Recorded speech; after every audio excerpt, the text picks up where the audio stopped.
वसई जवळच्या नायगाव खाडीवर बांधला जाणारा हा पूल पुन्हा एकदा वादाच्या भोवऱ्यात आलेला आहे।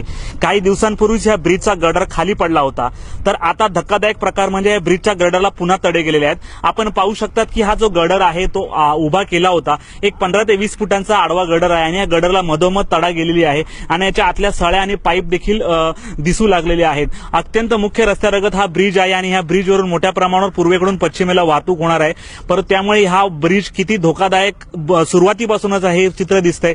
तर विशेष म्हणजे महिनाभरापूर्वीच या ब्रिजचा दुसरा एक गर्डर वरून खाली पडला होता, त्याच्यानंतर देखील एमएमआरडीला कुठल्याही प्रकारची जाग आलेली नाही। ही घटना अत्यंत दुर्दैवजनक आहे, परंतु कुठल्याही प्रकारचा एमएमआरडीचा अधिकारी नाही, कर्मचारी वर्ग नाही, सर्व सारवा गोंधळ इथे सुरू आहे। एवढ्या मोठ्या प्रमाणात तडा गेला असताना देखील वर त्या एमएमआरडीचा कर्मचारी काम करतो आहे, त्यामुळे या ब्रिजचं आयुष्य किती आहे हे त्याच्या सुरुवातीलाच कळत आहे। या ब्रिजच्या कामाकडे जर आताच लक्ष दिलं नाही तर येणाऱ्या काळात वसई विरारवासियांना हा ब्रिजचा कुठल्याही प्रकारचा उपयोग होणार आहे, हे तेवढंच खरं आहे। व्हिडिओ जर्नलिस्ट हनीफ पटेल सोबत प्रवीण नलावडे, वसई।